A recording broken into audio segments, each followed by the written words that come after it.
오늘 우리가 함께 읽었던 사무엘상의 내용을 가지고 하나님의 방법이라는 제목으로 말씀을 상고해 보고자 합니다. 보통 이 본문은 우리가 이렇게 읽지 않죠. 우리가 주로 읽게 되는 본문은 다윗이 골리앗에게 승리를 거두는 장면을 주로 본문으로 삼아서 이야기를 합니다. 이 이야기는 특히 어린 아이들에게도 인기가 많기 때문에 제가 유치부 사역을 하면서 몇 번을 했는지 셀 수가 없습니다. 물론 초등부 할 때도 많이 했고요. 청년부 할 때는 한 적이 없었던 것 같습니다. 어쨌거나 이 이야기는 너무나 유명한 이야기여서 우리가 관용적으로 다윗과 골리앗의 싸움이다 라는 표현을 교회 다니지 않는 분들도 누구나 다 아시는 것처럼 이렇게 많이 씁니다. 요새는 또 다윗과 골리앗의 싸움이라는 표현을 잘 안 쓰기도 하죠. 요새는 언더독이라는 말을 많이 씁니다. 언더독 들어보셨어요? 보통 프로 선수들의 경기를 하면 상대적으로 강팀과 약팀이 붙었을 때 약팀을 언더독이라고 합니다. 제가 찾아보니까 언더독이 쓰이는 이유가 개싸움에서 진짜 개들끼리 싸우는 싸움에서요. 밑에 깔려 있는 개를 언더독이라고 하고 그 위에서 짓누르고 있는 개를 탑독이라고 하더라고요. 그래서 밑에 깔려 있는 형세가 불리한 입장에 있음에도 불구하고 승리로 변환시키는 그 언더독이라는 표현을 요새는 더 많이 쓰는 것 같긴 합니다. 어쨌거나 주로 언더독이라는 말을 많이 쓰고는 있지만 그럼에도 불구하고 다윗과 골리앗 이야기 같다라고 말하면 누구나 다 대역전 이렇게 생각을 하기 마련이죠. 정말 유명한 이야기입니다. 사실 이런 본문들이 설교하기가 좀 불편합니다. 누구나 다 알고 있는 이야기들을 가지고서 그러니까 말씀이니까 이런 표현은 좀 속되지만 뻔한 이야기로 뻔하지 않은 이야기를 하는 것은 매우 힘든 일입니다. 그래서 이 본문을 할까 말까 고민하다가 하나님의 뜻이라는 제가 지금 가지고 있는 큰 고민을 다룸에 있어서는 이 본문이 꼭 필요하겠다라는 생각이 들었어요. 그래서 한번 말씀을 살펴보았더랬습니다. 오늘 우리가 읽었던 본문을 보시면 여러분들이 읽으셔서 아시겠지만 다윗이 빵 셔틀을 하는 장면입니다. 그러니까 형님들은 군대에 가 있고 진짜로 빵 갖다 나르잖아요. 위에 고참들 간부들한테는 치즈 갖다 주고 형들한테는 탄수화물 갖다 주고 이렇게 하는 빵 셔틀을 하는 장면이에요. 이 장면을 보시면 그 앞에 바로 있었던 장면을 생각해 봐야겠죠. 이 앞에 장면이 뭐냐면 다윗이 기름 부음 받는 장면입니다. 15장 후반부부터 16장에 이르러서 다윗이 오디션을 통과하고 그 101에 뽑혀가지고 픽이 된 다음에 기름 부음을 받는 장면이 나옵니다. 그러고 나서 인생이 전혀 달라지지 않습니다. 우리가 생각하기에 기름 부음 받았으면 쇼미더머니 1등 했으면 이제 인생이 풀려야 돼요. 미스터 트롯처럼 뭐 1등 했으면 CF 찍고 이제 탄탄대로를 달려야 하는데 그렇진 않아요. 근데 또 흥미로운 사건이 하나 생기긴 합니다. 사울이 악신이 걸려가지고 막 정신을 못 차리고 괴로워하고 있을 때 음악 치료사로서 왕궁에 들락거리는 모습이 나오죠. 그가 음악을 연주할 때 사울이 편히 잠들었더라 라는 장면이 나옵니다. 그럼에도 불구하고 달라진 게 없습니다. 우리가 처음 읽었던 12절을 보시면 이렇게 나와 있습니다. 8 아들이 있는 중 14절 15절이네요. 다윗은 막내라 돼 있고 다윗은 사울에게로 왕래하여 베들레헴에서 그의 아버지의 양을 칠 때 이제 사울에게 왕래합니다. 그러니까 왕실을 드나드는 왕의 이 정신적인 문제를 치료하는 음악 치료사로 지금 왕궁을 들락거리고 있지만 여전히 양을 치고 있습니다. 이게 상당히 아이러니한 일입니다. 제가 그럼 저를 경우를 들어서 제가 목사 안수를 받았으면 뭔가 드라마틱한 변화가 있을 거라고 기대하지 않았지만 역시 없었습니다. 그 안수를 받았던 전에도 저는 그냥 강대현이었고 받은 이후에도 강대연이었습니다. 대신에 이제 안수권이나 뭐 축도하는 거나 뭐 이런 차이가 있겠죠. 사실 우리의 일상에 있어서 이런 드라마틱한 변화는 그렇게 자주 있지는 않아요. 그러니까 너무 기대하고 살지 마십시오. 없지는 않습니다만 자주는 없어요. 또 너무 자주 기대하시면 별로 인생에 또 신앙에 도움이 되지 않습니다. 왜 그렇게 자꾸 웃으세요? 내심 많이 기대하고 계시는 거죠? 노노 하지 마십시오.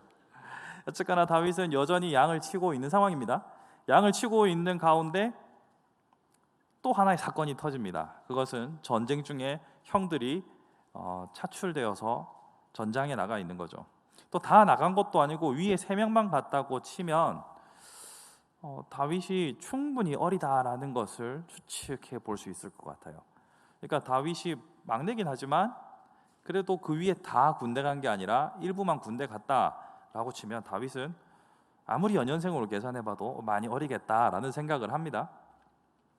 이렇게 계산해서 봤을 때 다윗은 나중에 골리앗과의 싸움에서 진짜 소년이라고 볼 수밖에 없겠죠. 그래서 아버지의 명령을 따라서 빵 셔틀을 떠납니다.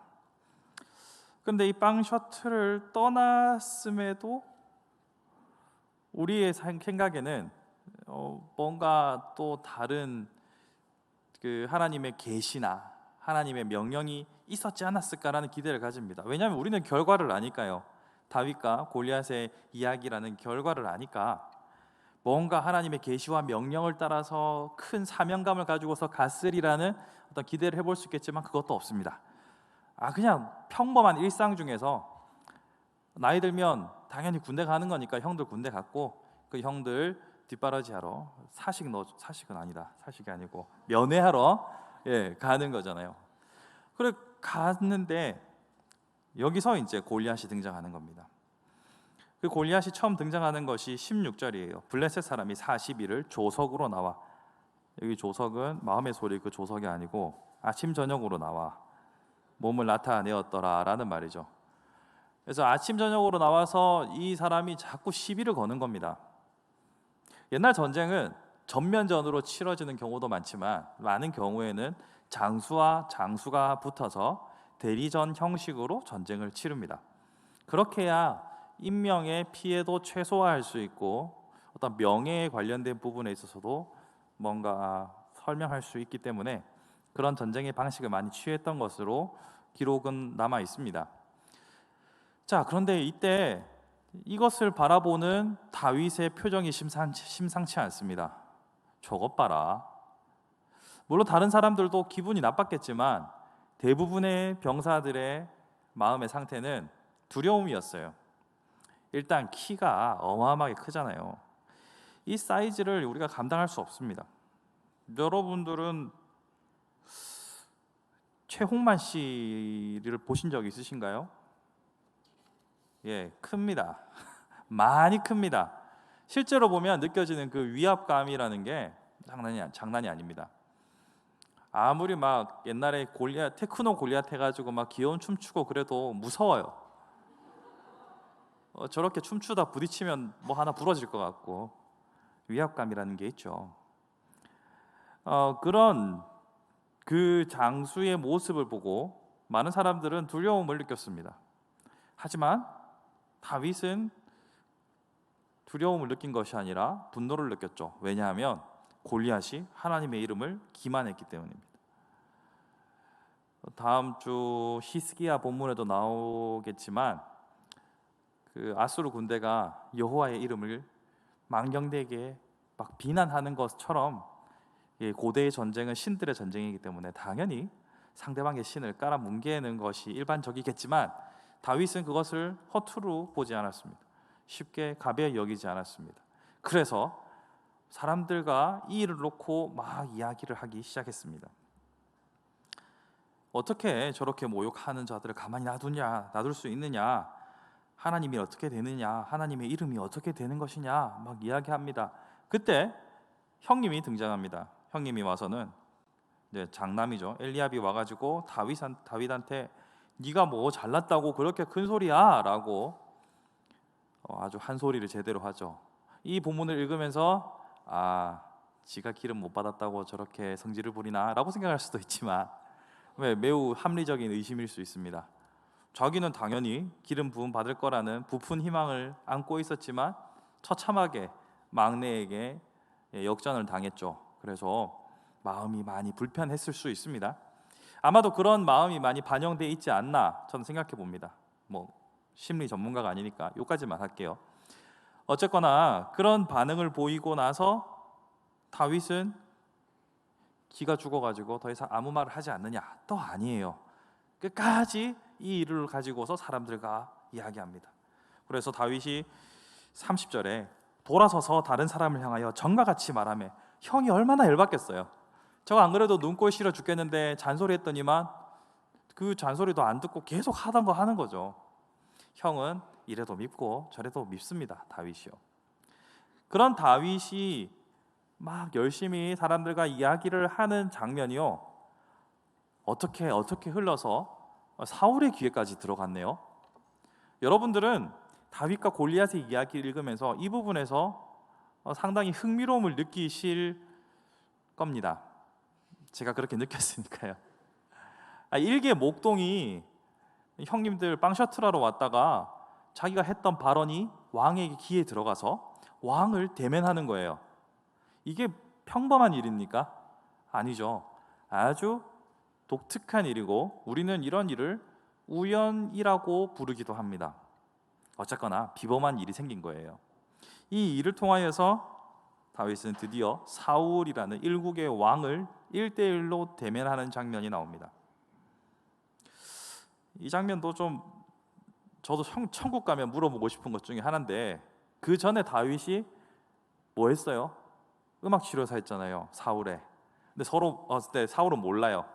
아마 우리가 사극에 보면 이렇게 발을 쳐놓고 저쪽 편에서 했어서 모르는가? 좀 생각해 볼 수도 있을 것 같습니다. 아니면 목소리를 못 알아듣나? 다윗은 노래는 안 하고 악기 연주만 했나? 하여튼 궁금한 게 많은데 이건 천국 가서 해결할게요. 어쨌거나 얘가 가지고 있는 그런 지위를 통해서 특혜로 들어간 게 아니라는 얘기예요. 사울이 다윗을 모르잖아요. 또 누구냐? 이렇게 되잖아요. 그러니까 특혜로 왕을 대면한 것도 아니고 그저 이름 모를 한 사람, 31절에 어떤 사람이 다윗의 한 말을 듣고 그것을 사울에게 전하였으므로, 그러니까 아주 누가 봐도 우연히 왕 앞에까지 가게 된 겁니다. 그렇게 해서 다윗은 왕을 대면하게 되었죠. 자, 이걸 보면 우리는 지금 너무나 많은 우연들이 연속되고 있다는 느낌적인 느낌을 받게 됩니다. 소설로 치면 우연이 너무 많으면 삼류가 되는 수가 있죠. 뭐가 맨날 또 우연이고, 우리가 막장 드라마의 조건이 뭡니까? 어떻게 내가 네 아버지다 이런 거 있잖아요. 막 그런 말도 안 되는 우연이 연속이 연결되면 우리는 그 드라마를 세상에 욕하면서 시청률은 올라가는 막장 드라마라고 하죠. 여기도 지금 우연이 너무 많아요.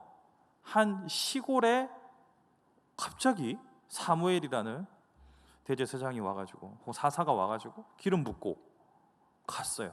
그래가지고 한 시골의 목동이, 평범한 이 목동이 기름 부음 받은 다음 후계자로 내정이 된 겁니다.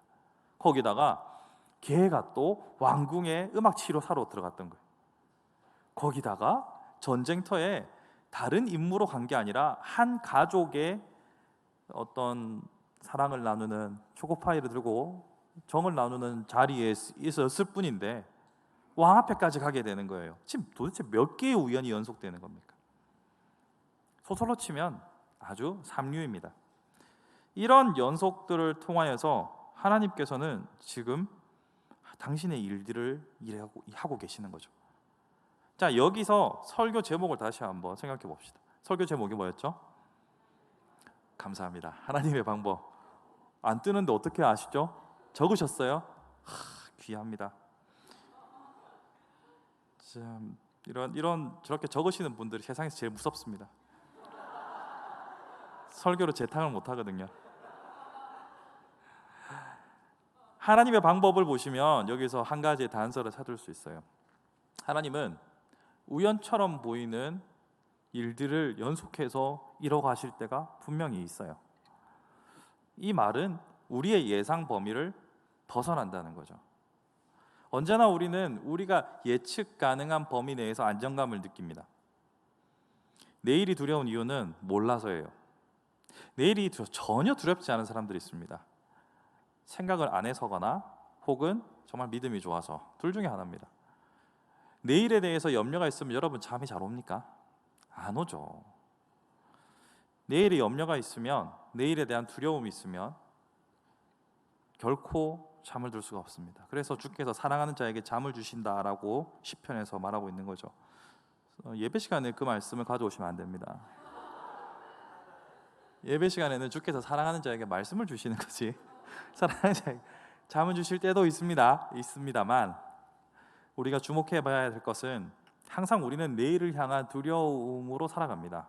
대한민국의 우울증 환자가 너무나도 많은 이 현실 가운데서 그들이 가지고 있는 우울감의 원인은 아마 두려움이 매우 큰 부분을 차지할 거라 생각합니다. 이 두려움의 문제에 있어서 우연이라는 것은 어떻게 보면 동전의 양면 같은 거예요. 우연히 좋은 일이 있을 수도 있고 우연히 불행이 찾아올 수도 있죠. 얼마나 이게 50대 50이니까 얼마나 이게 불안한 일입니까? 여러분, 5대 5가 확률상 엄청 좋은 것 같지만 어떻게 한편으로 보면 모 아니면 도니까 엄청 불안한 거예요. 여러분이 10명이 가위바위보 해가지고 술래를 한 명 뽑을 때 10명이 묵찌빠 낼 때는 덜 긴장돼요. 근데 다 떨어져 나가고 2명 남았어요. 둘 중에 한 명이 이제 당번이 되는 거예요. 그러면 여러분 막 이렇게 한다고 뭐 보입니까? 막 쪼고 막 이렇게 하고 막 하는데 불안해 죽을 것 같죠. 5대 5라서 그래요. 하나님은 우연을 통해서 일을 하시는 방식으로 또 이른 비와 늦은 비를 주시고 또 바람이 불 때와 비가 올 때와 맑을 때와 여러 가지를 우리에게 주시면서 결코 내일을 알지 못하게 하십니다. 내일을 알게 해주는 사람이 있다면 위험합니다. 하나님은 모르게 하셨어요.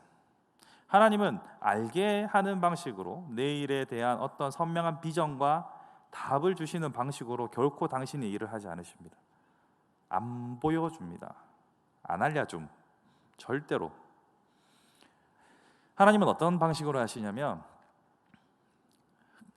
어떤 형태로 하나님이 일을 펼쳐가실지 알 수 없지만 그 하나님이 나를 사랑하시고 하나님이 일하신다는 믿음으로 우리를 살아가게 하십니다.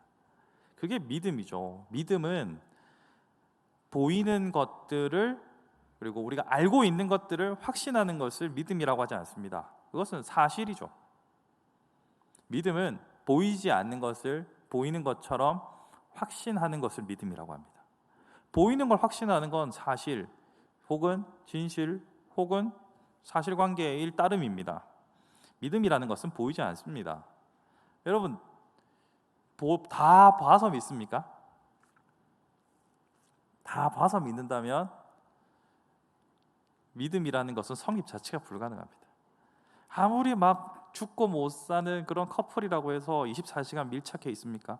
24시간 밀착해 있는다고 해서 그 마음을 100% 다 볼 수 있습니까? 사람 마음 모르는 겁니다. 여러분에게 사랑한다 말하면서도 속으로는 어떤 마음을 품고 있는지 누가 알아요?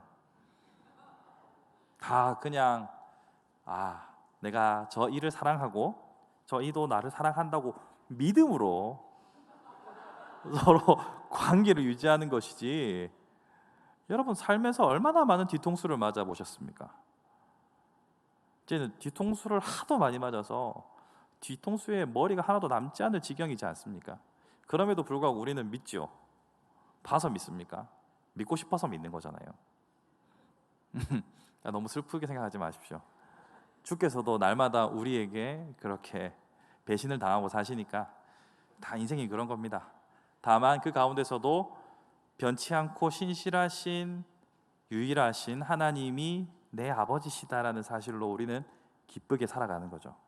그런 의미에서 우리의 연속된 우연들을 통하여서 우리가 두려워할 것이 아니라 하나님께서 내가 생각지 못한 방법으로 일을 하시지만 결국 우리에게 요구하는 것은 나를 사랑하시고 가장 좋은 것을 주신다는 믿음을 요구하시는구나.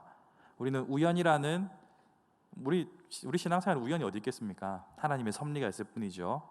그럼에도 불구하고 우연이라는 이 우연처럼 보이는 이 사건들 속에서 하나님을 향한 믿음을 건져 올리는 힌트를 찾는 거예요. 그래서 우리 삶에 주어진 많은 우연들은 우리의 시험이 되는 겁니다. 우리의 믿음이 자라는 디딤돌이 되는 것이고 모판이 되는 겁니다. 그런 의미에서 여러분들은 우연 속에 역사하시는 하나님의 계획과 섭리를 현장에서는 발견이 잘 안 되지만 시간이 지나서 계속해서 고백하고 간증할 수 있는 사람들이 되기를 바랍니다. 전에는 우연이었다고 생각했던 그 지나간 모든 시간들이 시간이 지나고 돌아봤을 때 이것이 하나님의 섭리였구나. 이게 우리의 신앙 고백이에요. 그리고 그 신앙 고백들이 쌓이면 하나님께서 나를 계속해서 인도하시고 가장 좋은 것을 주시기 위해서 지금 알 수 없는 고통 가운데 처하게도 하시고 기쁨에 처하게도 하시는구나 라고 깨닫게 됩니다. 그런 의미에서 오늘 이 연속되는 우연의 사건들을 통해서 우리의 믿음을 생각해 볼 수 있어야 하죠. 아울러서 우리가 생각해 볼 것은 다윗과 사울의 대화입니다. 다윗이 사울을 딱 대면하였을 때 사울이 다윗이 했던 말을 들었을 거 아니에요. 뭐 어떻게 할 건데? 라고 하니까 자기가 양을 치면서 사자도 또 곰에서도 양떼를 지켰다라고 말하죠. 그러면서 무엇보다 중요하게 말하는 것은 그가 하나님을 비난하고 여호와의 이름을 욕하는 자를 용서할 수 없다라고 말하면서 자신이 해왔던 살아왔던 삶의 방식으로 응전하겠다라고 말합니다. 그러자 뭐라고 합니까? 이 38절 말씀을 보세요. 이에 사울이 자기 군복을 다윗에게 입히고 노투구를 그의 머리에 씌우고 그에게 갑옷을 입히매. 자기 걸 줬어요. 정말 대단한 일입니다.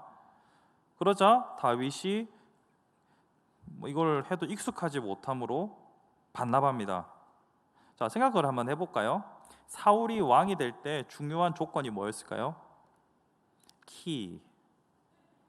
자꾸 수요일부터 키 얘기가 나오게 되는데 사울은 다른 사람들보다 어깨 위에 머리 하나가 더 있었다고 보통 보면 190쯤 됐을지도 모르겠어요. 아니면 하여튼 커요. 다윗은요 아직 어려요. 다윗이 평균 신장이라고 해도 당연히 안 맞는 옷이에요. 왜 줬을까요? 누가 봐도 딱 봐도 안 맞는데 여러분 피팅이 얼마나 중요한지 아시잖아요. 옷에 있어서 피팅이 중요합니다. 특별히 이렇게 기능적인 옷들은 피팅이 정말 중요합니다. 여러분 저기 서핑하고 하는 친구들 그 고무로 된 옷 입을 때 그게 사이즈가 안 맞으면 남자가 여자 옷 입거나 여자가 남자 옷 입으면 그거 어떡해요? 중요하죠. 사울이 몰라서 그랬을까요? 고대 기록을 따르면 이스라엘 이때 당시에 가지고 있는 이 철기 문화에 대해서 이해할 필요가 있습니다. 이스라엘 백성들은 이때 당시 그러니까 이때가 약 BC 1000하고 한 2-30년 쯤으로 생각하거든요. BC 1000년이라고 칩시다. 그때 이스라엘의 철기 문화가 없었어요. 반면에 지금 상대하고 있는 골리앗의 나라는 어디입니까?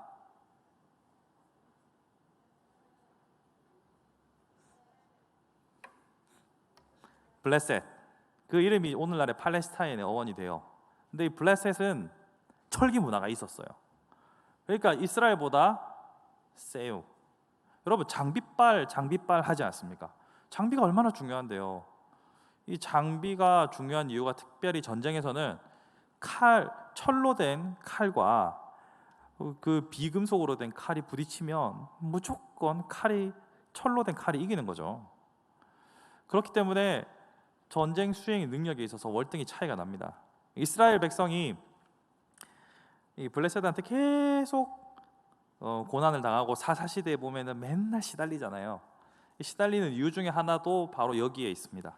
물론 이스라엘이 하나님의 말 안 듣고 사사 시대에 자기 마음대로 행해가지고 혼나고 회개하고 구원받고 다시 혼나고 회개하고 구원받고 요거 사이클 반복하는 것이 사사 이야기지만, 또 문화적인 측면에 있어서는 이 철기 문화가 발달하지 못했기 때문에 많이 전투에서 밀릴 수밖에 없는 구조적인 한계도 있었어요. 자, 그러면 사울이 이렇게 다윗에게 자신의 무기를 줬다는 것은, 사울은 이제 철로 된 검을 가지고 있었다라고 본다 치면 가장 최상의 무기를 준 겁니다. 그렇죠. 지금 골리앗과의 전투를 앞두고서 가장 좋은 것으로 제공해 준 거예요. 이것은 사울이 와, 당신 키가 몇인데 그런 식으로 합니까? 라고 말할 수도 있겠지만, 엄밀히 따지고 보면 가장 나름 사울은 최선의 것을 준 거예요. 근데 다윗은 맞지도 않고 불편하기도 하고 어릴 적부터 어떤 무예를 익힌 사람이 아니기 때문에 칼 자체가 불편하죠. 여러분에게 지금 군대 갔다 오신 남성분들 말고 우리 여성 동지들에게 지금 총기를 이렇게 불출해 드리면 이거를 어떻게 쓸지 난감하시겠죠. 그것처럼 다윗에게는 맞지 않는 옷이었고 맞지 않는 도구였습니다.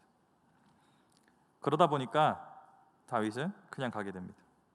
이 도구를 살펴보시게 되면 다윗이 가지고 있는 이 무기가 어떻게 보면 너무 허무맹랑하고 말이 안 되는 이야기이긴 합니다. 전쟁에 나가는데 어떤 철기나 어떤 뾰족한 것들이 아니고 그냥 짱돌 들고 나가는 거예요. 어떻게 보면 우리한테 매우 비상식적으로 보일 수 있죠. 그런데 따지고 보면 이게 또 비상식적이진 않아요. 첫 번째로 다윗이 이 무기를 가지고서 곰도 물리치고 사자도 물리쳤다고 했죠. 그럼 곰이랑 사자가 얼마나 세게요? 많이. 이렇게 하면 이제 유치부 설교가 되는 거예요.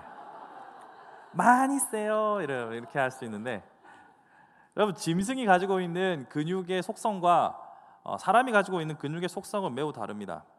그러니까 생물학적으로 따지고 보면 인간은 뇌의 대부분의 기초 대사량을 사용하고 있기 때문에 근육에 소비되는 에너지를 최소화해야만 합니다. 그래서 사람이 아무리 힘이 좋아도 침팬지한테 못 이깁니다. 정상적으로 하면. 여러분, 개보다 빨리 뛰실 수 있는 분 있으세요?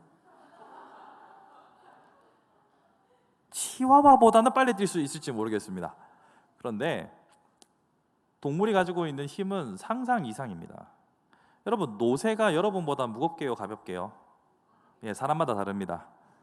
근데 대부분 노새의 무게는 사람이랑 비슷해요. 근데 노새가 끌 수 있는 수레의 무게와 힘은 사람이 비견할 바가 안 되죠. 그러니까 말은 사람보다 확실히 무거우니까 그렇다 치고, 노새 같은 경우는 80kg 전후로 왔다 갔다 하면은 더 무거우신 분도 있고, 패스. 어쨌거나 사람보다 훨씬 더 힘의 효율성이나 좋아요. 특히 이런 맹수들의 힘은 상상을 초월합니다. 저번에 제가 옛날에 내셔널 지오그래피 다큐멘터리를 하나 봤는데 호랑이 앞발이 내려치는 힘이 1톤이라고 하더라고요. 근데 1톤이라는 무게도 참 놀랍긴 하지만 영상을 보니까 코끼리 등 위에 사람이 타고 있었어요. 근데 수풀에 숨어있던 호랑이가 한 방에 뛰어올라서 그 위에 사람의 이렇게 앉아있으면 고관절 쪽을 치고 갔어요. 고관절 탈구가 왔어요. 고관절은 우리 몸에서 가장 강력한 뼈 구조이기 때문에 고관절이 탈구되는 일은 매우 드뭅니다. 근데 그게 빠졌어요. 그 정도로 강한 힘입니다. 그러면 골리앗이 아무리 세도 안 돼요. 여러분, 저기 고양이과 동물 중에서 좀 작은 거 뭐가 있을까요? 삭. 그건 너무 작다. 너무 작아요. 살쾡이 정도라고 칩시다. 살쾡이를 체육만 이길 수 있을까요? 못 이겨요. 속도도 안 되고 힘도 안 돼요. 여러분, 옛날에 스펀지라는 프로그램 기억나십니까? 거기 보면 침팬지 한 마리랑 스모 선수 2명이 붙는데 안 돼요. 그러니까 근육 1평방센티미터당 사용할 수 있는 뉴턴의 크기가 다른 거예요. 그러니까 절대로 만만한 삶을 살아온 게 아닙니다, 다윗은. 그렇죠. 다윗은 지금 자신한테 가장 어울리는 무기를 가지고서 전쟁에 나간 거예요. 그러니까 허무맹랑하고 터무니없이 일을 저지른 게 아니라 자신이 가장 잘 할 수 있는 걸로 했어요. 제가 여기서 무엇을 말씀드리려고 하냐면, 우리가 하나님의 일을 할 때 기적이라는 어떤 그림을 하나 그리고서 허무맹랑하고 무대뽀로 밀어붙일 때가 있습니다. 그러면서 혹자는 저것을 믿음이라고 하고 혹자는 무모하다고 말합니다. 어떻게 평가할까요? 어렵죠. 제가 이 주제를 가지고서 고민하다가 잡은 본문이 오늘 이거예요. 자, 보세요. 우리는 이 밸런스를 맞추는 게 참 어려워요. 그러니까 성경에서 이것은 죄고 이것은 아니다 라고 명백하게 선을 끊는 문제들은 참 쉽습니다. 그런데 하나님께서 어떻게 하라는 것을 안 알려줬을 때는 뭐가 믿음의 선택이고 뭐가 나의 만용인가 어떻게 구분하시겠습니까? 성경엔 답이 다 안 나와 있단 말이에요. 내가 이 사람이랑 결혼해야 될지 말지 하는 걸 생각해 봅시다. 둘 다 교회 오빠예요. 누구랑 결혼해야 할까요? 먼저 프로포즈한 사람이랑 결혼하겠죠. 그런데 그거는 좀 용서하십시오. 대부분 그렇게 삽니다만, 어장 관리하고 있는데 누구를 선택할지 보통 고민을 하잖아요. 안 그래요? 고민하잖아요. 어장을 관리할 때 여러분의 선택은 무엇을 기초로 합니까? 말씀을 기초로 하려고 하니까 말씀을 잘 모르겠어요. 그래서 나한테 더 잘해주는 사람, 조금 더 인물이 좋은 사람, 그렇게 선택하겠죠. 그렇지만 그것 말고도 우리에게 선택의 영역에 있어서 너무나 많은 부분에 뭐가 믿음의 선택이고 뭐가 더 합리적인 선택인 거고 뭐가 바른 선택인가 정말 어렵습니다. 그거를 저한테 와서 물어보면 저도 몰라요. 기도해 보십시오. 기도합시다. 모른다는 얘기입니다. 어떻게 제가 확신할 수 있겠습니까? 제가 모든 부분엔 전문가도 아니고. 그렇죠. 그러면 우리가 여기서 이제 혼란스러운 거예요. 하나님의 방법 첫 번째, 아까는 하나님께서 답을 주시는 방법이 아니라 믿음을 요구하시는 우리의 인생이니까 믿음으로 담대하게 살아가자. 그러면 선택하는 순간에는 어떻게 해야 되느냐? 여기서 이제 걸리는 겁니다. 다윗의 경우를 봅시다. 다윗이 선택한 것은 보통 사람의 눈으로 봤을 때는 합리적인 방식이라는 검을 포기한 거예요. 그러니까 되게 비범한 선택이라고도 할 수 있고 비상식적인 선택이라고도 할 수 있죠. 근데 실상을 따지고 보면 합리적인 선택인 게 맞아요.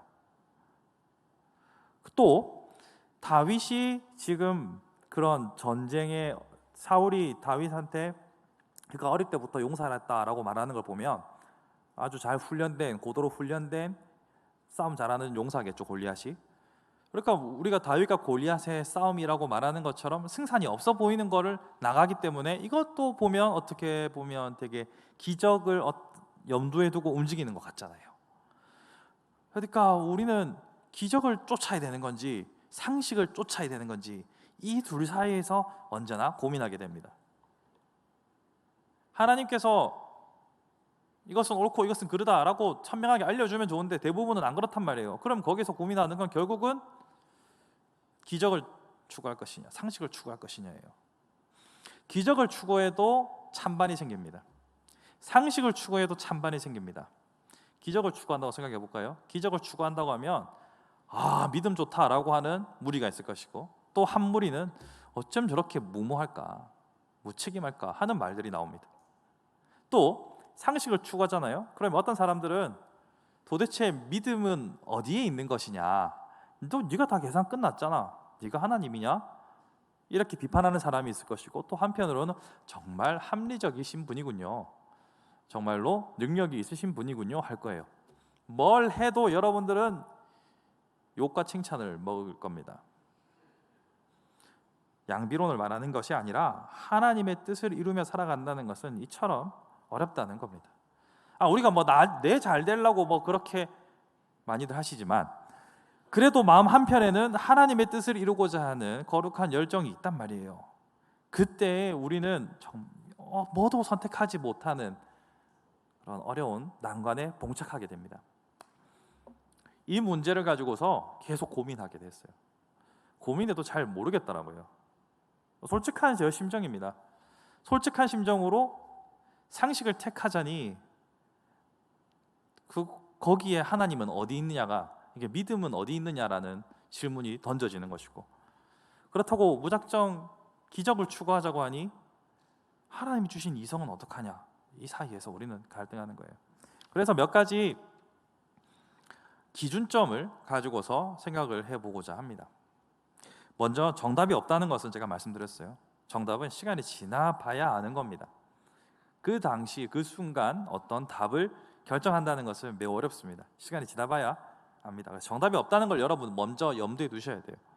그러니까 타인의 선택에 있어서 저게 옳을 수도 있고 아닐 수도 있고, 아직 내가 어떤 결론을 내리기에는 나도 연약한 인간이고 부족하다라는 것을 먼저 갖고 가셔야 돼요. 이게 왜 중요하냐면 여러분들이 내리는 판단으로 다른 사람들의 방향이 휘청휘청할 수도 있고, 여러분이 큰 소리 쳤던 이야기가 나중에 여러분에게 나쁘끄러운 일이 될 수도 있기 때문에 사람 일을 모르잖아요.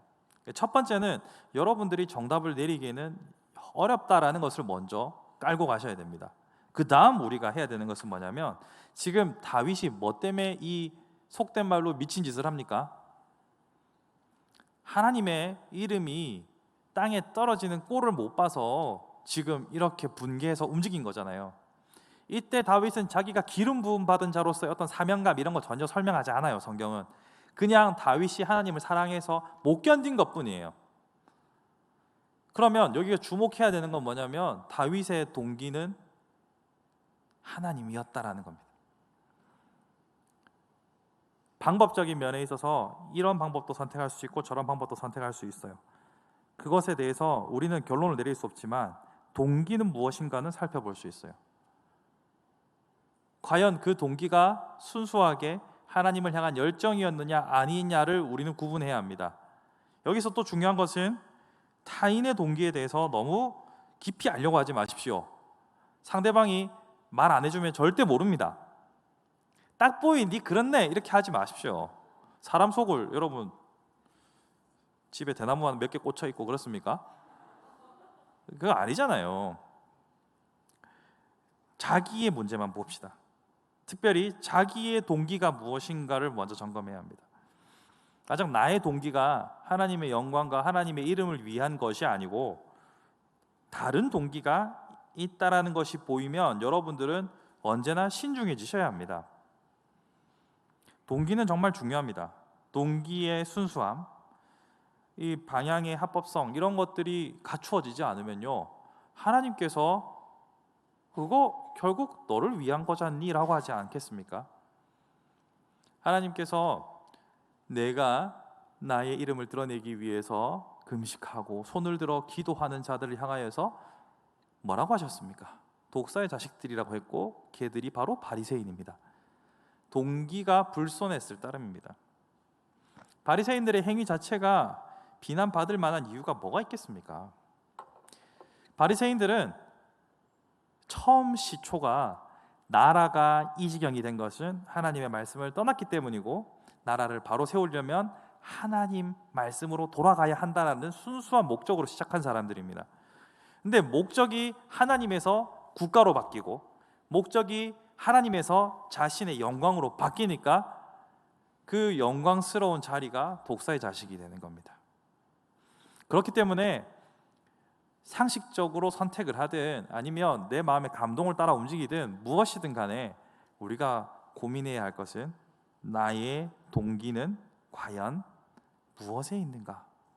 나는 과연 정말 하나님의 영광을 위한 순수한 목적으로 움직이고 있는가, 아니면 다른 불순한 동기들이 나를 지배하고 있는가를 살펴봐야 합니다. 이게 중요한 이유는 어떤 게 하나님의 뜻이다라는 정답을 찾기가 어렵기 때문에 하나씩 차근차근 풀어가지 않으면 우리는 그냥 우리의 욕망을 따라서 파도를 타는 겁니다. 욕망이 이끄는 대로 그저 흘러갈 뿐입니다. 그래 놓고 나서는 나중에 하나님의 뜻이 어쩌고 저쩌고 자신을 합리화하고, 그 합리화가 연속되다 보면 자기 위선에 빠지고 자기를 속이게 됩니다. 자기를 속이는 것이 반복되면 자기가 속습니다. 나 아닌데 아닌데 아닌데 하다 보면 진짜로 자기는 그런 사람이 아님에도 불구하고 그런 사람으로 살게 되는 일이 생깁니다. 자기 암시가 얼마나 무서운 건데요. 사랑하는 성도 여러분, 여러분의 동기를 정말로 엄밀하게 철저하게 살펴보아야 합니다. 그것을 우리는 묵상이라고 하는 겁니다.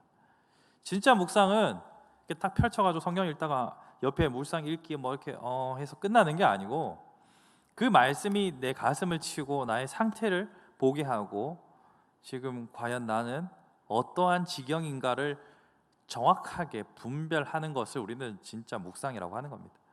그렇게 나 자신을 탁 발견하는 순간이 주께서 내게 말씀하시는 거예요. 태연아, 너가 지금 이렇지 않니? 죄송합니다, 하나님. 이게 우리가 가야 할 길입니다.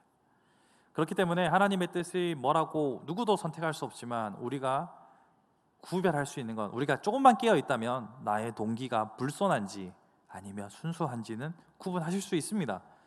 이렇게 스스로의 동기를 계속해서 정화하다 보면 우리는 성령의 사람으로 살아갈 수 있는 거예요.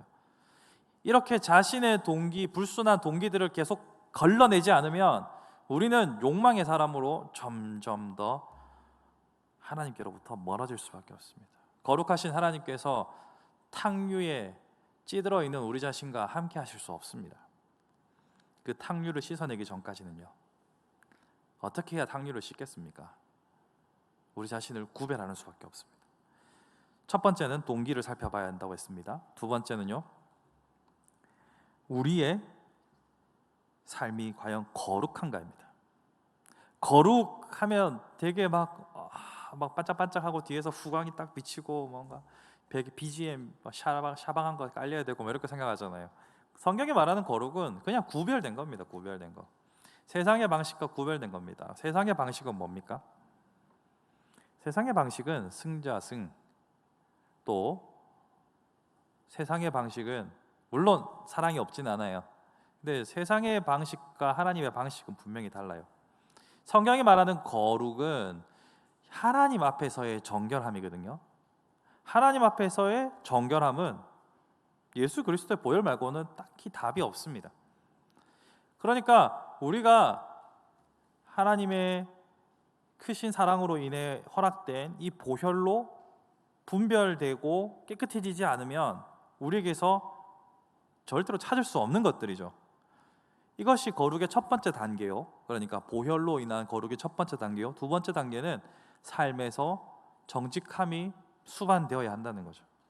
그러니까 입술로는 믿음을 말하면서 과정에 있어서 불법을 행하면 그것이 무슨 거룩이 됩니까? 그렇게 거룩으로부터 멀어지게 되면 안 그래도 답을 찾기 힘든데, 우리의 삶에 있어서 하나님의 방식이라는 것에 이름을 붙일 만한 것이 하나도 없는 거예요. 불법으로 하나님께서 일을 하시겠습니까? 불법을 행하는 자와 손을 잡고 아버지의 역사를 만들어 가시겠습니까? 아니죠. 여러분의 과정에 있어서 이 방법의 정당성이 부여되지 않는다고 하면 우리에게 있어서 하나님의 뜻은 요원한 일이 됩니다. 물론 그런 것은 있겠죠. 하나님의 악의 도구로 쓰임 받을 수도 있습니다. 사울이 하나님의 도구로 쓰임 받지 않았다라고 누가 말할 수 있겠어요? 사울도 쓰임은 받았죠. 악의 도구로. 그러니까 우리는 기적을 쫓을 것이냐, 상식을 쫓을 것이냐, 그 어떤 것도 답을 내릴 수 없지만 구분할 수 있는 것은 우리의 동기는 옳은가, 과정은 옳은가, 이 두 가지는 분명히 살펴볼 수 있다는 점입니다. 이게 되면 나머지는 구별이 돼요. 신기하게 구별이 됩니다.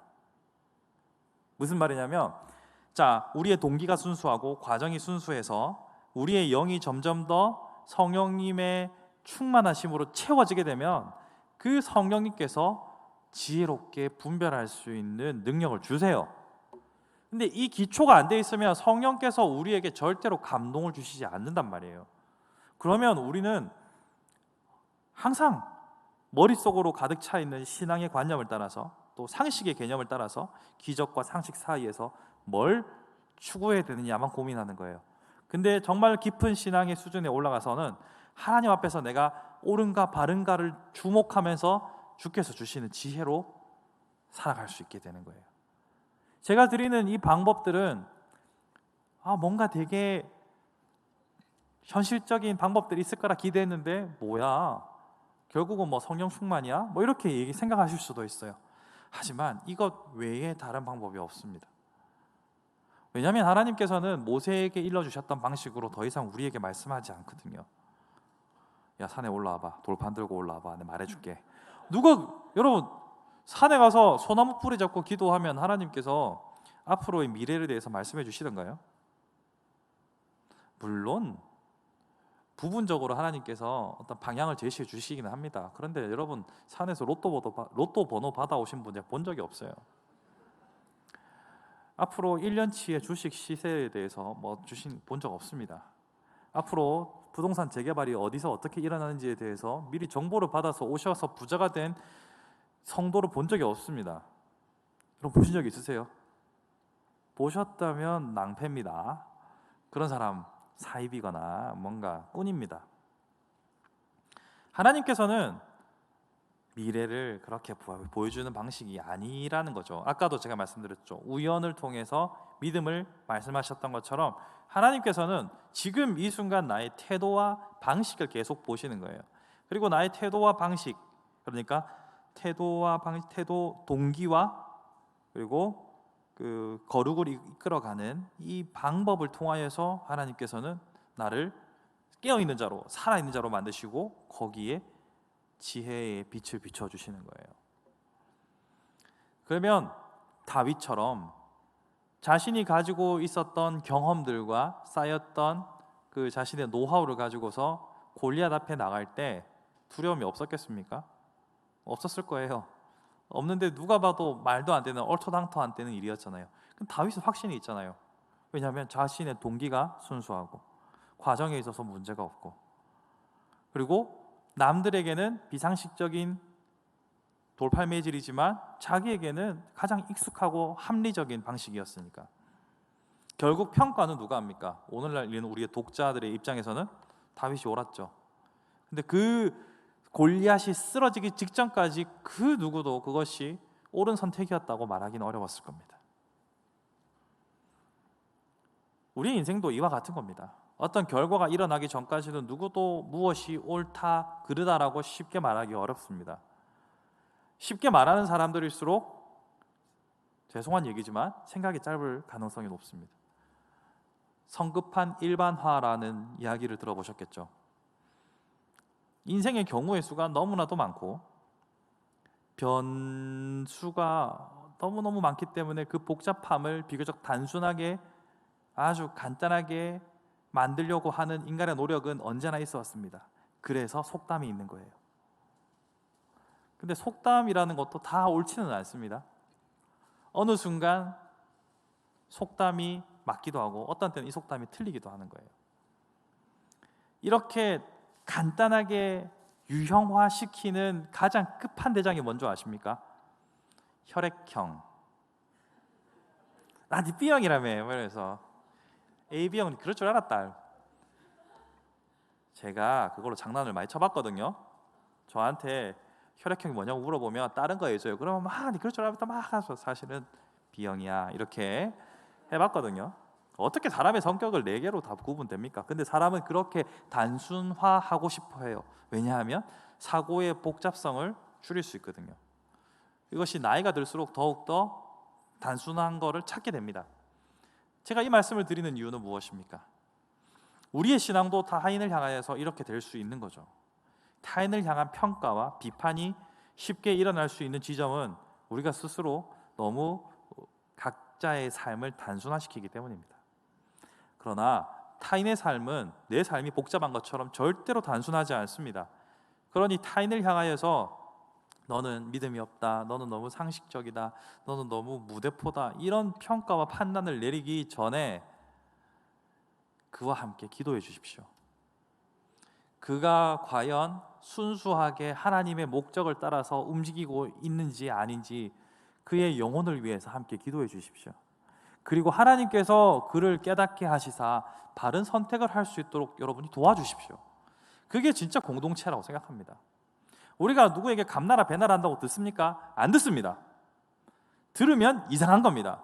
여러분이 누구에게 셀원에게 주변 사람들에게 막 설득을 해가지고 그 사람이 변화됐다 마냥 기뻐하지 마십시오. 그것도 정상이 아닙니다. 저도 나이는 젊지만 현장에서 지금 거의 20년 가까이 굴렀지 않습니까? 20년 가까이, 그러니까 제가 20살 때 처음 전도사로 나갔기 때문에 그래 됐는데 그 누구도 타인의 말에 쉽게 자신을 변화시키지 않습니다. 오히려 쉽게 변하는 사람들을 향하여서는 저거 기가 얇다, 습자지다 막 이렇게 하면서 오히려 또 비난하기도 합니다. 저거 줏대 없다 하기도 하고. 여러분, 우리는 그 사람의 마음도 다 모르고 그 사람의 상황도 100% 다 이해할 수 없어요. 그러니 우리는 오히려 그들의 마음이 순수하고 또 그들의 방식이 거룩해질 수 있도록 같이 기도해주고 들어주고 함께 고민해주는 것이 필요합니다. 물론 그건 자신에게도 마찬가지입니다. 여러분들은 언제든지 자신의 욕망을 따라서 자신을 합리화할 수 있고 얼마든지 거룩에서 떠날 준비가 되어 있는 사람들입니다. 여러분들을 폄하하는 게 아니라 죄성을 가진 인간이 원래 다 그래요. 여러분, 사람 하나 치워 죽이면 100억이 생긴다고 하면 핸들을 잡고 고민 안 하겠습니까? 안 해야 정상입니다. 안 해야 정상인데 그거에 욕심이 월면 이게 안 되는 줄 알면서도 마음이 움직인다니까요. 사람 죽이는 건 너무 세니까 뭐 서류 하나만 싹 하면 내가 100년은 먹고 살 수 있는 돈이 생긴다 이렇게 하면 여러분들이 펜을 들었다 놨다 안 하겠어요? 우리의 삶에서 동기와 과정은 언제든지 변질될 가능성이 매우 큽니다. 그렇기 때문에 나 자신에 있어서도 자신할 것이 없이 하나님께 도움을 구해야 하고 타인을 향해서도 성령님께서 그 일을 만져주시기를 간구하셔야 합니다. 그렇게 서로를 사랑으로 돕고 돕는 공동체 안에 성령께서 역사하시면 그 공동체는 하나님의 사랑으로 충만한 그리고 함께 바른 선택을 하는 하나님의 뜻을 이루는 공동체가 될 수 있는 겁니다. 그리고 그 공동체는 하나님의 방법으로 일하는 공동체가 되는 것이겠죠. 말씀을 정리해 보겠습니다. 우리는 언제나 무언가를 선택할 때 하나님의 방법과 뜻이 무엇일까 고민을 합니다. 그리고 그 하나님의 방법이라는 것에 있어서 상식과 기적 사이에서도 고민을 합니다. 근데 정작 중요한 것은 그 상식이나 기적이 아니라 그 일을 행하고 있는 나 혹은 그 당사자의 동기와 거룩함이 더욱더 중요하다는 사실을 기억하십시오. 그리고 나도 그렇고 저희도 그렇고 언제나 연약한 자이며 복잡한 상황 가운데 놓여 있기 때문에 우리가 쉽게 안다라고 스스로 자만하지 마십시오. 내가 쉽게 저 사람을 한 무리에 속한 어떤 카테고리에 속해 있는 뭐 AB형이나 A형이나 뭐 어떤 범주에 내가 집어넣고 그런 사람이다 라고 말하는 순간 그 사람을 죽일 수도 있습니다. 내가 오만방자히 행하는 것이 될 수도 있습니다. 주께서 그거 아닌데 라고 말씀하시면 여러분 얼마나 부끄러울지를 한번 생각해 보셔야 합니다. 우리가 심판대 앞에 섰을 때 하나님께서 우리의 지난 모든 날들에 대해서 만약에 심판한다고 치고 죄에 대해서는 기억조차 하지 않으신다고 해서 패스했다 칩시다.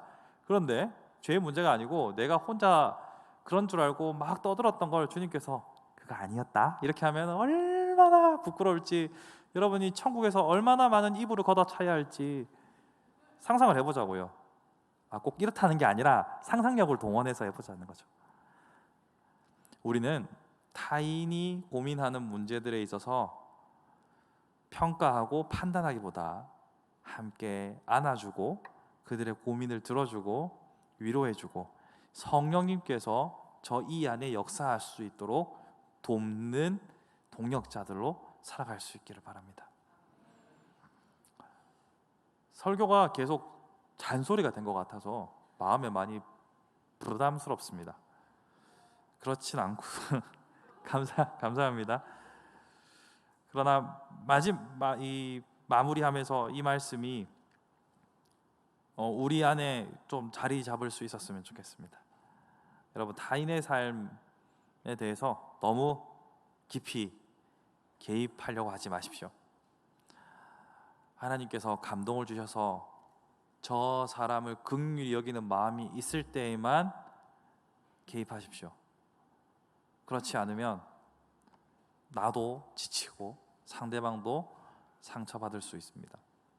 가급적이면 성령님의 인도하심을 따라 모든 관계들 가운데서 아름다운 열매들을 맺어갈 수 있기를 간절히 소망합니다.